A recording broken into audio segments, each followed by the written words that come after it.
Hello friends, welcome back to my channel. இன்றைக்கி ஒரு morning routine பார்க்கலாம் வாங்க. ஸோ இன்றைக்கி நான் லஞ்சுக்கு பார்த்தீங்க அப்படின்னு சொன்னால் பச்சைப்பயிரும் கோஸும் போட்டு கூட்டு பண்ணியிருந்தேன். ஸோ அதுக்கு சைட் டிஷ்ஷாக வந்து பாவக்காய் பொரியல் பண்ணியிருந்தேன். இந்த காம்பினேஷன் வந்து என் பசங்களுக்கு ரொம்ப பிடிக்கும். என் பையெல்லாம் பாவக்காய் ரொம்ப நல்லா விரும்பி சாப்பிடுவான்.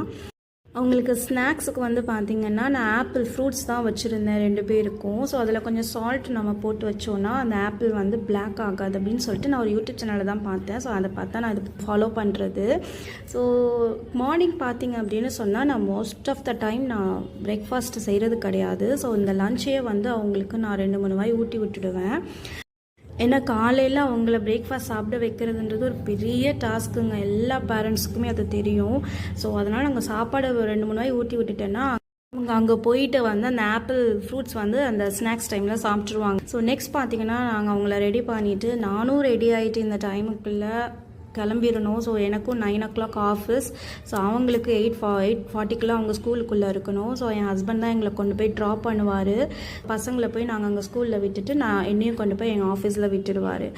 ஒவ்வொரு ஒர்க்கிங் உமனும் வந்து பார்த்திங்கன்னா மார்னிங் டாஸ்க்ன்றது அவங்களுக்கு ஒரு பெரிய விஷயமா இருக்குங்க. ஏன்னா மார்னிங் எழுந்துக்கணும், லஞ்ச் ப்ரிப்பேர் பண்ணணும், அவங்கள ரெடி பண்ணணும், நம்மளும் ரெடி ஆகணும், கரெக்ட் டைமுக்கு அவங்களையும் அனுப்பணும், நம்மளும் ஆஃபீஸ்க்குள்ளே போயிடணுங்க. அதே மாதிரி உங்களை இன்ட்ரெஸ்டிங்கான வீடியோவில் உங்களை சந்திக்கிறேன். அது வரைக்கும் பாய்.